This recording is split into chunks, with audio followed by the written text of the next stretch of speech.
اهلا بكم في رحله جديده، في حلقه جديده من موسم 13 Unbreakable Spirit. النهارده انا بكلمكم من نادي اعرق النوادي في مصر، نادي المعادي. جو الشمس وجميل. النهارده هنتكلم مع بطله من ابطال نادي المعادي، بطله تحدت الصعوبات وهي صغيره، وهي لسه ما زالت تتحدى الصعوبات. بطله من عيار مختلف، من شخص مختلف. بطلة أنا حابب أتكلم معاها، لأن هي بصراحة هي الأنبريكابل سبيريت. معايا النهاردة ملك عبد الشافي، بطلة السباحة. أهلا بيك يا ملك. اهلا زيك؟ الحمد لله. أنا مبسوط جدا. وانا كمان والله. مبسوط يعني، واحنا قاعدين نتكلم كده بره، يعني حسيت قد ايه يعني انت يعني اكبر من يا نهار أبيض. سنك. بس يعني خلينا نبتدي كده حاجة بسيطة جدا، سؤال سهل كده. مين ملك؟ انا ملك عبد الشافي. اوكي سباحه في منتخب مصر البارالمبي. اوكي. وبطلة ايه تاني؟ انا سباحه وانا دلوقتي اللي بدرس ميكانيكال انجينيرينج والحمد لله اول سباحه مصريه عربيه تتاهل لفاينلز في بارالمبياد، اوكي وصاحبه الرقم الافريقي.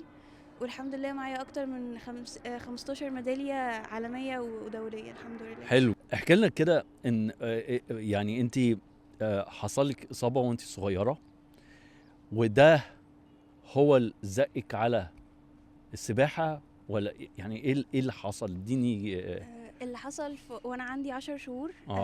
كنت انا ومامتي وبابايا بنعمل حج. بعد ما خلصنا حج عملنا حادثه بالعربيه، والحادثه ادت ان بابايا توفى، وانا حصل لي شلل نصفي وبقيت مستخدمه لكرسي متحركه دائمه يعني. فبعد كده يعني بعد كده عرفنا يعني ان هو لا، يعني اما بستخدم كرسي متحرك بيبقى جزء لا يتجزأ منه العلاج الطبيعي. فهو العلاج الطبيعي كان جزء منه اللي هو العلاج الطبيعي اللي كلنا عارفينه، والعلاج المائي. في الاول خالص كنا بنتمرن، كنا بنعمل العلاج المائي ده في مستشفى. بس بعد كده عرفنا ان النادي فيه فريق ذوي احتياجات الخاصه. فقلنا ماما قالت خلاص، يعني بدل ما نعمله في مستشفى نعمله هنا في النادي. اوكي. وقبليها كان اخواتي بيتمرنوا سباحه فدخلت معاهم يعني. دخلتي معاهم. اوكي. فانتي اتعرفتي على الميه عشان نوع من العلاج، مظبوط؟ طيب وانتي كنتي يعني اول ما دخلتي بقى الميه وكده، قلتي هو ده الحريه اللي انتي بتدوري عليها؟ حريه الحركه او يعني انا سمعت فيديو كده انك انتي بتعيشي في الميه اكتر من بتعيشي بره. طيب اشرح لنا يعني. هو اصلا يعني اول ما دخلت السباحه ما كانش عندنا بوعي الرياضه البارالمبيه خالص. اوكي. ما كناش عارفين مفهوم ان خاطر الناس المستخدمين كراسي متحركه عندهم القابليه اللي هم يقدروا يعوموا. فاحنا كنت في الاول بنزل بتمرن بكتافات مع الكابتن، وكنت فاكره ان ده اخري يعني. بس واحده مع واحده بدات ان انا اعوم، يعني بدل ما اكون بالكتافات بقلع الكتافات وببدا اعوم. اوكي. وبعد كده سبحان الله بقيت بعوم 50 متر. اوكي. بعد كده رحت دخلت اول بطوله في 2009. برضو كنت داخله اللي هو انا نازله اشارك ونازله اهزر يعني. اوكي. حلوه نازله اهزر دي. يعني بجد ما كنا يعني ما كانش عندنا الوعي ان في سباحه بارالمبيه، في بطولات، وفي ما كانش ده موجود. وما كناش عندنا برضو يعني ما كناش فاهمين قوي ان انا اقدر اصلا انافس يعني. ساعتها كان عندي 9 سنين، كنت صغيره جدا. فنزلت البطوله كان كل الناس اكبر مني واصاباتهم اقل مني، فكان برضو ما كناش عاملين حسابنا ان احنا نعمل اي حاجه خالص. فنزلت جبت ميداليه فضه، فعملنا فرح بقى حلو. وفضلت بقى مكمله في يعني من ساعتها اللي هو خلاص ما بقاش اوبشن اللي انا اسيب السباحه يعني. أوكي. بقيت كل يوم بتمرن عشان خاطر بطولات الجمهوريه وكده يعني. ودور والدتك؟ هي والدتي هي الاساس يعني. هي اساس. ما هي الام دايما اساس اي حاجه في البيت يعني. هي فهي كانت بتزقك تقول لك مالك روحي عومي. ما هي ماما هي اللي ما كانتش مدياني اوبشن يعني حلوة انا ماما وانا مش صغيره وكنت بنزل التمرين بعد المدرسه على طول ما كانش على هوايه قوي يعني. فهي ماما ما كانتش مدياني اوبشن اللي هو احنا هنروح التمرين يعني ما فيش خيار يعني. فهي اديت لك يعني هو كده هو ده النظام يعني. طيب حد يعني كان ممكن وانتي صغيره تستسلمي للامر الواقع وتقولي خلاص انا حياتي كده وخلاص، يعني في ناس كتير انا بسمعها يعني عايش ليه حياتي خلاص اتدمرت. ايه اللي خلاكي يعني غير ان هو ده علاج، ايه الدافع اللي خلاكي تقولي لا لوضعك وانا حاجه مختلفه، حاجه يونيك، حاجه مش موجوده في مصر؟ الفكره اللي هو انا كبرت وانا سباحه، ويعني انا 2012 كان عندي 9 سنين تقريبا، كنت في يعني يا في سنه اولى يا في كيجي حاجه كده يعني. اوكي. فهو يعني انا كبرت في المدرسه اللي هو انا بلعب سباحه يعني. كان يعني من وانا بكبر لحد دلوقتي طول الوقت كانت السباحه جزء من هويتي يعني.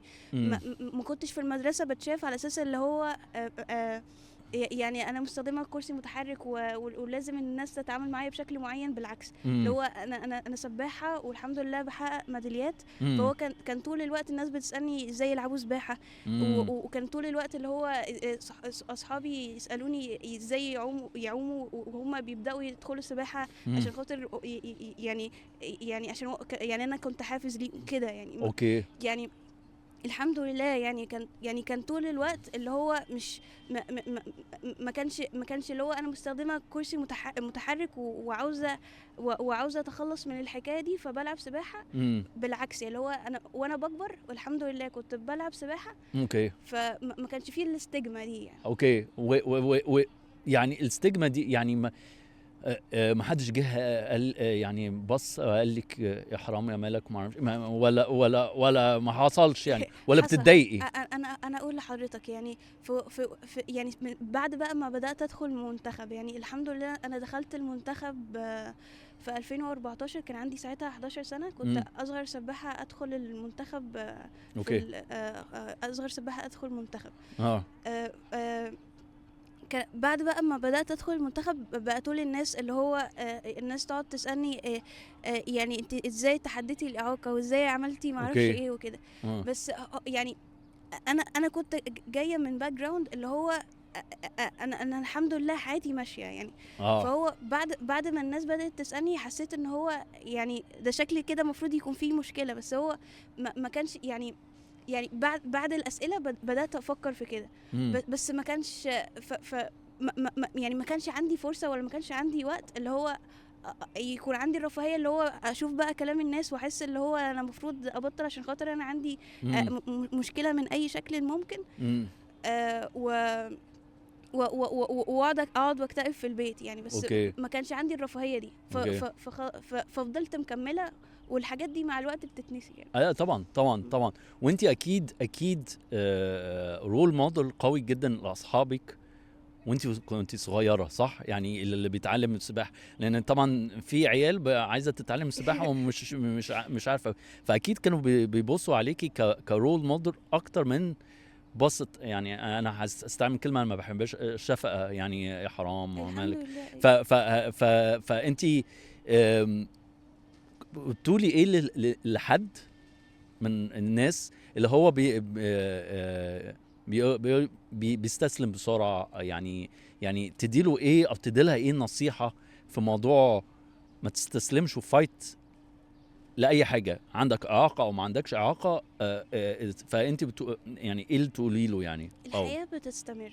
حلو. فهو يا تمشي معاها يا هتمشي وتسيبك يعني. جميل. فالاحسن يعني والحمد لله يعني ربنا دايما بيدي مع كل ده دواء. فهو يعني يعني وانت يعني حصلت لك مشكله معلش يعني شوف هتحلها ازاي. حلو. وكمل. حلو. لان وربنا ان شاء الله هيكرمك بطريقه تانية او بشكل تاني. لان أكيد. يعني يعني الحياه هتستمر، انت بس اللي هتقف. اوكي. وهتقف وهتكون زعلان، فالاحسن انت تكمل. ده حقيقه. وانا يهمني كمان اسالك بقى، احنا قاعدين النهارده في النادي المعادي والشمس جميله جدا يا ملك، ما حدش يقول ان احنا في الشتاء يعني ايه دور النادي ان هم يعني يدولك السبورت والكافي، مدربين وفاسيليتيز وكده؟ يعني احكي لي دور النادي في حياة ملك ايه؟ انا الحمد لله، يعني انا اول ما بدأت سباحة بدأتها هنا في النادي. ومن يوم ما بدأت لحد النهاردة الحمد لله ما فيش مرة كنت محتاجة اي نوع من انواع السبورت من النادي ما لقيتهوش. اوكي. وفكرة ان هو يعني انا بالنسبة لي النادي ده يعني هو المكان الجميل اللي هو في وقت الاجازات بنزل فيه، ووقت لما المنتخب ما بيكونش موجود بنزل اتمرن هنا. اوكي. فهو اللي هو بيتي التاني، يعني عارفة اللي هو لو في اي حاجة حصلت انا هاجي هنا والاقي الدعم والاقي كل حاجة يعني. اوكي جميل بجد ما فيش احسن من هنا يعني. حلو.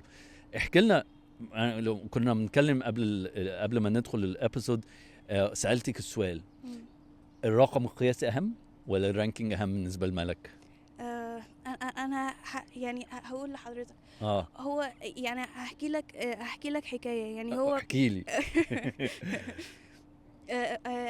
في يعني مره كان يعني كان في بطولتين. اوكي. بطوله كانت في ماديرا، دي كانت بطوله عالم. بطولة عالم 2022. اوكي. كنت انا لسه خارجه من الاولمبياد، وكان ممكن اقول لحضرتك على الحكايه دي برضو. وكنت ساعتها محققه رقم افريقي وجايبه جايبه 2، يعني محققه رقم افريقي ومنزله على رقمي 3 ثواني، يعني كانت الدنيا جميله جدا. فماديرا دي كانت بعد الاولمبياد بسنه واحده بس. اوكي. سافرت ماديرا، جبت فيها يعني عليت رقمي ب 3 ثواني. اوكي. بس جبت رابع عالم يعني. اوكي. وده مركز وكان الفرق ما بيني وما بين ثالث عالم يعني ثانيه تقريبا، يعني حاجه بسيطه جدا يعني. فعشان بس كنت عليت رقمي، ما كناش عارفين نتبسط قوي بالمركز ده. على عكس تماما بقى كانت لسه في سنغافورة بطولة عالم برضو في 2025. كنت لسه برضو خارجة من أولمبياد، وكنت معلية رقمي بقى مش محسناه. بس احنا كنا مركزين جدا اللي هو يعني نكنترول كل حاجه حوالين السبق، عشان بس انزل واجيب رقم كويس. فالحمد لله نزلت وجبت رقم كويس، وجبت 6 عالم. اوكي. يعني بتاع سنغافورة دي وجايبه 6 عالم، كنا طايرين من الفرحه.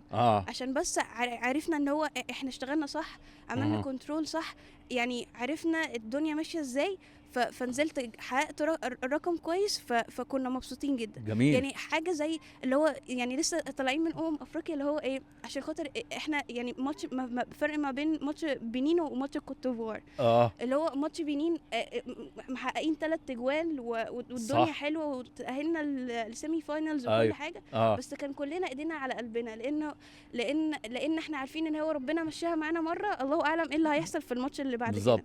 بس في كوت ديفوار بقى كان المنتخب ماشي كويس، عامل كل حاجه كويسه. فخلاص احنا مرتاحين، يعني حصلت مره وهنقدر نعملها تاني. اوكي. فهي السكيل بتاع الرقم هو كده، اللي هو يعني انا حققت رقم يعني مركز كويس برقم اي كلام، الله اعلم ايه اللي هيحصل البطوله الجايه. اوكي. بس حققت مركز كويس برقم كويس، فان شاء الله هنعرف نعمل حاجه المره الجايه ونحسن كمان. مش هنفضل كل مره الله اعلم ايه اللي هيحصل. يعني لان انا ما اعرفش، الرياضيين دايما عايزين يكسبوا، صح؟ ياخدوا مركز اول، مركز تاني، مركز تالت. ولكن بالنسبه لك لما تاخدي مركز 6 على العالم وتكسري رقم قياسي، فده بالنسبه لك انجاز نوعا ما. بيبقوا الفريق اللي شغال معاكي مبسوط من الانجاز ده؟ بالظبط. اصل هو يعني الحمد لله، يعني انا ان شاء الله دلوقتي بنشتغل على ال لوس انجلوس 2028 هتبعتي لي تذكره؟ 100%. انا نهار ابيض عشان اشجع. يا رب يعني يا رب يا ملك، يعني يا رب يا رب ان شاء الله. فهو اللي هو خلاص، يعني احنا عملنا حلو البطوله دي، فخلاص الحمد لله ان شاء الله يا رب هنقدر نعمل حاجه حلوه في البارالمبياد. اوكي. بس هو لو جبنا رقم كويس يعني رقم اي كلام وحققنا مركز كويس، الله اعلم ايه اللي هيحصل البطوله اللي بعد كده. البطوله يعني مش بيكون عندنا رؤيه واضحه ازاي ممكن نتطور ونحسن يعني. اوكي، حلو، جميل. وانا فهمت منك انت اول مصريه تحققي رقم قياسي اتأهل لفاينلز ولا توصلي الفاينلز في البارا اولمبيه في 2020 صح؟ بالظبط كده. طوكيو. احكي لنا احساسك ايه بقى يعني هل انت كنت عامله فيجواليزيشن، عارفه كنت متخيله انك هتوصلي لكده ولا اتفاجأتي وكان حاجه مفاجاه بالنسبه لك؟ دي وده سر. طوكيو دي كانت اول بارالمبياد ليا، ماشي. اوكي. ساعتها التأهل ليها كان ابتدى في 2019. اوكي. في 2018 حصلت لي إصابة، يعني كنت مسافرة ساعتها بطولة عالم ناشئين، وكنت جايبة ميدالية سيلفر، ويعني كانت الدنيا، كنت في البيك بيرفورمانس بتاعي، كنت أوكي. يعني كانت الدنيا ماشية كويس جدا يعني الحمد لله. بس حصلت لي إصابة في كفي، سببت لي يعني حصل لي ضمور في عظمة في كفي، فكان بسبب كده ما بقتش عارفة احرك ايدي. فهي كان يعني كنا وقعنا بقى في كنا وقعنا في فتره اللي هو انا محتاجه. كان 2019 دي عندي بطوله عالم، وبطوله العالم دي لندن 2019 هي اللي هتأهل منها ان شاء الله للاولمبياد. اوكي. فهو يعني وكنت لسه خارجه من 2018 والدنيا كانت حلوه يعني. والفكره بقى ايه اللي احنا ما كناش عارفين ايه طريقه العلاج اللي هقدر اعالج بيها ريستي، لان هي يعني انا بعوم بايديا الاثنين يعني. ايوه. في الفتره دي كلها كنا بنروح لمليون الف دكتور. وفي الفتره اللي انا بروح من 1000 مليون مش عارفه احرك ريستي، كنت بلبس جبيره وبنزل اتمرن في الميه، جبيره بلاستيك عشان انزل اتمرن في الميه كل يوم، عشان خاطر بس ما اوقفش سباحه، عشان خاطر عندي بطوله عالم وعندي اولمبياد ما ينفعش اقف يعني. وانتي لو حد في مكانك وعنده اصابه، ايه يعني ايه الحافز اللي هيخليه يكمل؟ ما هو عندي اصابه، يعني ارتاح احسن عشان اعرف اكمل. يعني ايه اللي خلاكي تتحدي انك انت لا لازم اكمل حتى عندي الاصابه هكمل، يعني ما فيش حاجه تقف قدامي يعني؟ هو الحمد لله هو انا كان عندي يعني الحمد لله، يعني انا كان عندي امل جامد جدا اللي هو اتاهل للاولمبياد. وغير كده انا في حياتي مش بحس اللي هو انا عندي اوبشن اللي انا ابطل سباحه. اوكي. دايما عندي اللي هو انا هكمل يعني هشوف الدنيا هتمشي ازاي عشان خاطر اكمل. مش يعني ما عنديش اللي هو الرفاهيه اللي انا خلاص انا محتاجه، انا مصابه دلوقتي فانا هبطل سباحه. اوكي. يعني اشوف الدنيا هتخدم يعني ايه التولز اللي هتساعدني وافضل مكمله يعني. حلو. فبس بقى في الفتره دي فضلت بتمرن وضيق وبالجبيره لحد ما كان خلاص هنعمل، يعني كنا بنحاول نتلاشى خالص اللي احنا نعمل عمليه، عشان خاطر العمليه يعني هضطر ان انا هوقف فتره عن التمرين يعني. اوكي. فخلاص ما كان ما باليد حيله، وبعد مليون الف استشاره الدكتور اضطرينا ان انا اعمل العمليه. فبسبب العمليه دي وقفت تقريبا يعني عمليه، ووقفت شهر التأهيل. بعد كده رجعت تاني اتمرن. اوكي. كان في وقت العمليه دي كان في بطوله مؤهله لبطوله العالم. تمام. البطوله دي ما قدرتش اسافرها. بس الحمد لله يعني كنا برضو في ايه اللي هو الخوف طول الفتره دي تقريبا كانت في شهر 4 والبطوله كانت في شهر 9. كان في اللي هو طول الوقت بتمرن، بس ما كانش فيه بطوله اقدر اسافرها عشان اتاهل بيها لبطوله العالم. اوكي. فهو كنا في حوسه برضو اللي هو طب اتاهل لبطوله العالم ازاي يعني. ففضلنا طول الوقت نحاول ندور على اي بطوله عشان خاطر اقدر اسافرها. كنا كل شويه نخطط ان احنا نسافر بطوله والتاشيره ما تجيش. عادي يعني. المانيا هي دايما بتعمل معانا مشاكل. فكذا يعني كذا بطوله نحاول نسافرها التأشيرة يعني كمان حلم ان انا اقدر اسافر بطولة العالم عشان اقدر اسافر الاولمبياد ده كمان يعني first step خلاص بتروح يعني first step. وبعد اللي انا كنت بتمرن وانا عامله عمليه بعد والله العظيم وانا عامله عمليه برضو يعني ما قعدتش فتره طويله وبتمرن بالكبيره بس عشان خاطر اسافر بطوله العالم دي واتاهل ومش عارفه تسافر سبحان الله يعني. فالحمد لله كان يعني كنا خلاص اخر بطوله خالص بقى. اوكي. قبل يعني البطوله كانت في شهر 9 تقريبا، البطوله دي كانت في اخر 7. وهو خلاص التأهيل بيخلص في اخر 7. فكانت ايطاليا. كان قدامي بس 10 ايام عشان اجيب فيزا ايطاليا. وده ما بيحصلش يعني. ففضلنا برضو نحاول كل المحاولات اللي في الدنيا ان انا اجيب فيزا ايطاليا. الحمد لله قبل السفر بيوم جبت فيزا ايطاليا. بس في نفس الوقت عرفنا الحمد لله ان انا اجيب وورلد كارد اللي انا اسافر بطولة العالم من غير ما اسافر بطولة العالم من غير فيزا. لا اسافر بطولة العالم من غير تأهل يعني وورلد كارد عشان كنت عاملة عملية يعني كاكسبشن يعني. اوكي. فالحمد لله سافرت بطولة العالم وجبت 10 عالم، وكنت برضو الحمد لله محسنة رقمي وجبت رقم افريقي. وتأهلت للأولمبياد الحمد لله. واحساسك ايه بقى وانت داخله الاولمبياد؟ يعني غير طبعا الرياضه بتاعتك انت كلاعيبه بارا اولمبيه، احساسك ايه وانت داخله الاولمبياد يعني؟ ما دي برضو ما جاتش سهله هقول يعني احنا في التصنيف، احنا في الرياضات البارالمبيه بيكون فيها حاجه اسمها تصنيف طبي. التصنيف الطبي ده بيحدد درجه الاعاقه من التصنيفات بتبقى من 1 ل10. اوكي. 1 اكثر اعاقه، 10 اكثر اعاقه. فانا كان تصنيفي S5 ماشي. قلت بقى ايه، احنا كان عندنا امل ايه اللي هو حصل لي اصابه زياده بقى في مشكله في كفي. فانا يعني سبحان الله اللي هو ايه يقطع من هنا ويحط من هنا. ايوه ماشي. فايه كان عندنا عشم جامد جدا اللي هو يعني بسبب اصابه كفي فانا هقدر انزل تصنيف اكون مثلا S4 بدل S5. فبدل ما انافس في الاولمبياد لو انا S4 هقدر اجيب ميداليه في الاولمبياد. فدي كانت برضو ايه حافز جامد جدا اللي هو يعني سبحان الله ممكن يعني كده يعني. اوكي. سافرت لندن بطولة العالم وتصنيفي منزلش. اوكي. تصنيفي فضل زي ما هو. أوكي. فدي كان ساعتها حاجه صعبه جدا اللي هو يعني ماشي يعني ماشي خلاص. بس انا كنا زعلانين جدا يعني. اوكي. فبعد كده احنا بعد ما بنتأهل بتيجي لمصر الكوتا اللي هو يعني كذا حد بيتأهل بس مش كله بيسافر. بيجي كوتا معينة لكل بلد وعلى حسب الكوتا دي بنسافر. اوكي. فالكوتا دي كانت جاية لمصر ولدين وبنت. اوكي. وكان في كذا بنت متأهلة وفي كذا ولد متأهل. فاحنا كنا قاعدين 2020 و2020 كانت الكورونا فالموضوع كان واقف. و2021 كانت التأهل اللي مصر بقى هتحدد مين البنت اللي هتسافر ومين الولاد اللي هيسافروا للأولمبياد. اوكي.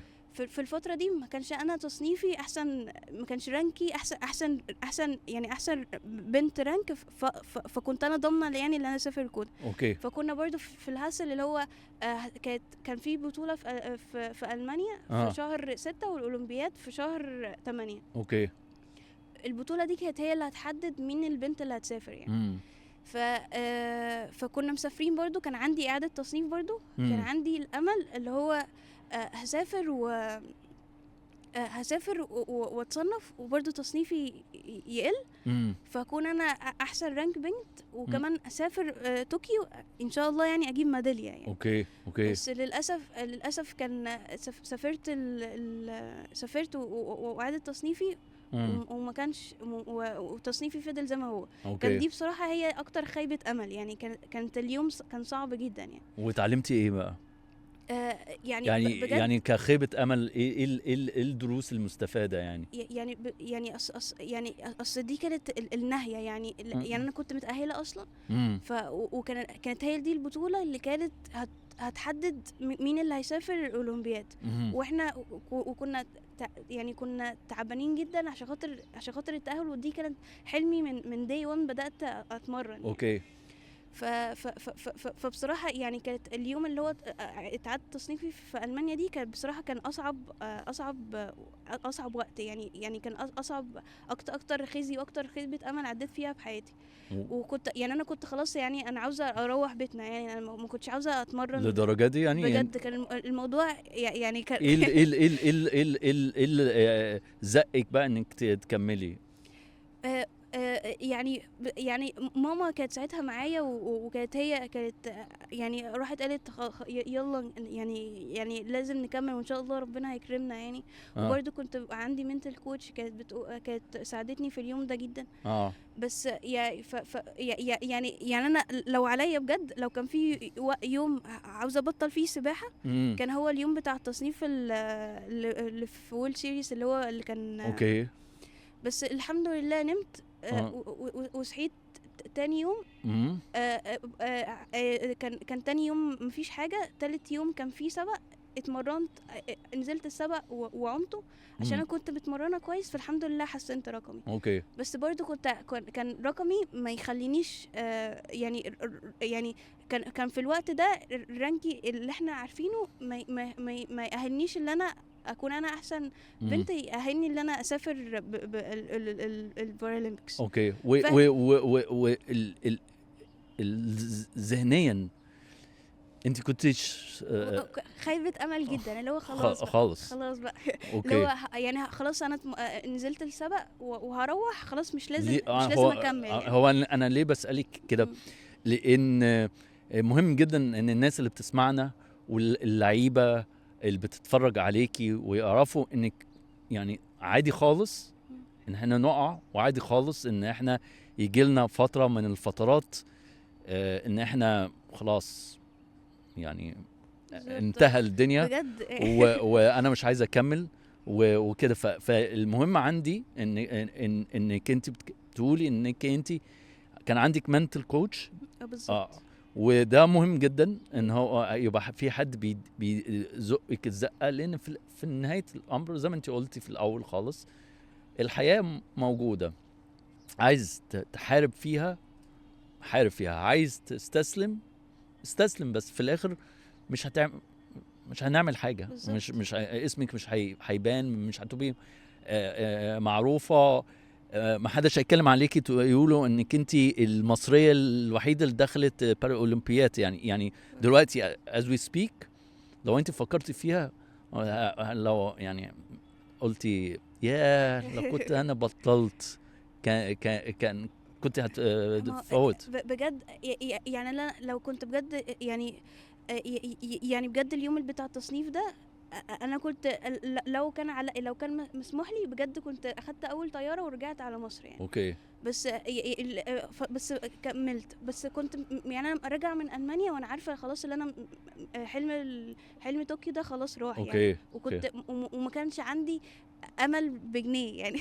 يعني بجد كنت يعني ما كنتش عارفه اذا كان هكمل في السباحه اصلا ولا لا يعني. كان خيبه الامل كانت جامده جدا. طب وانت تقولي ايه لاي لعيب او لعيبه عندها دخل يعني تواجه نفس الظرف ده اللي هو خيبه الامل regardless فيها عندها إعاقة أو عنده إعاقة أو شخص عادي خالص يعني، بس اللي هو الإحساس بأن إيه it's the end يعني خلاص نهاية العالم.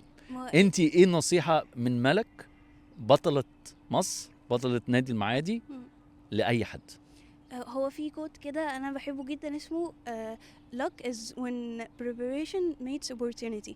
فهو لو انا بحب الكوت ده لان هو فعلا luck كده يعني. فهو يعني لازم يعني كمل، عشان الله اعلم انت ربنا هيسر لك هيسرها لك امتى، صح. او الله اعلم الفرصه هتجيلك امتى. فانت لو ما كنتش مكمل مش هتعرف تأدي، يعني في الوقت اللي ربنا هيريد اللي انت تعمل حاجه في الوقت ده، انت مش هتكون جاهز ليها، فخلاص. فانت لازم طول الوقت تفضل مكمل يعني. اوكي. فبس بقى، فساعتها اصلا يعني يعني احنا كنا راجعين من المانيا خلاص كده. وهو بينزل بقى بينزل الرانكينج على الويب سايت بعديها تقريبا باسبوعين. اوكي. فاحنا طول الاسبوعين ده خلاص بقى مش باقيين على الدنيا بقى خلاص. كنت ففي يوم كنا في يوم كنا الرانكينج نزل، وساعتها اصلا كنت متخانقه مع ماما، فماما كانت جت النادي هنا يعني عشان خاطر سابت لنا البيت ومشيت يعني. فايه انا فتحت الرانكينج، فايه انا عارفه خلاص يعني. انا عارفه ان خلاص فرصه اللي انا اسافر دي مش موجوده يعني. اوكي. فانا بقى ايه بدات من اول خالص، اللي هو احنا عندنا الويب سايت بيبقى الولاد الاول، بعد كده البنات، و10 تصنيفات. اوكي. فانا ايه بدات افتح الرانكينج، اشوف زمايلي السباحين عملوا ايه، واقعد اشجعهم واقول برافو عليكم واعاتبهم وبتاع، ومش عاوزه اخلص اجي عند الناحيه بتاعه الرانكينج بتاعي يعني. اوكي. بعد كده فضلت واحد ورا واحد واقول له برافو عليكم، ما ينفعش كده، ما اعرفش ايه. بعد كده جيت عند الرانك بتاعي، لقيت اللي انا اعلى رانك، والله ما كنتش مصدقه. اوكي. فقعدت اشوف تاني، اتاكد قعدت اشوف كل حاجه يعني، اشوف كذا يعني. أوكي. الموضوع ده ما كانش في على البال ولا خاطر خلاص. يعني انا كنت خلاص عارفه اللي هو خلاص الدنيا باظت، وانا مش هسافر الاولمبياد، مش هسافر طوكيو. فهو فخلاص بقى بدات اتنطط، وكلمت ماما سجد شكر هنا يعني. كانت يعني والله العظيم كان دي احسن يعني، دي كانت اكتر وقت يعني بعد خيبه امل كبيره جدا، كانت جبرة خاطر كبيرة جدا. ما هو دايما جداً يعني. دايما بيقولوا ان لما بيحصل حاجة مش على الخاطر ان احنا نفشل في حاجة ونتعلم منها ونسعى ان احنا نحققها، واحد ما بيبقاش عارف، لان في الاول في الاخر ربنا هو لو عايزك تنجحي هينجحك يعني. يعني دي حاجه انا واثق فيها يعني. ف يعني انت بجد بطله. شكرا. بكل المعاني. شكرا. وعايز اعرف منك عندك طقوس وتقاليد قبل ما تدخلي الحمام السباق؟ بص، انا في العادي في البطولات بحب افصل عن الدنيا كلها يعني. اوكي. وخلاص يعني. هو انا بكون متمرنه، انا اصلا يعني بحب البطولات، بحب الادرينالين والاحساس اللي بيجي لي من البطولات يعني. فانا بكون متمرنه كويس جدا. فانا وانا داخله ببقى خلاص انا متمرنه كويس، عارفه الدنيا ماشيه ازاي. فانا داخله هعوم. اوكي. يعني انا ما بحبش خالص يعني بكون فاصله عن العالم خالص. لما ابتدي افكر بحس ان انا خلاص بعرف ان هو الدنيا السبق مش هيمشي احسن حاجه. اوكي. اللي هو خلاص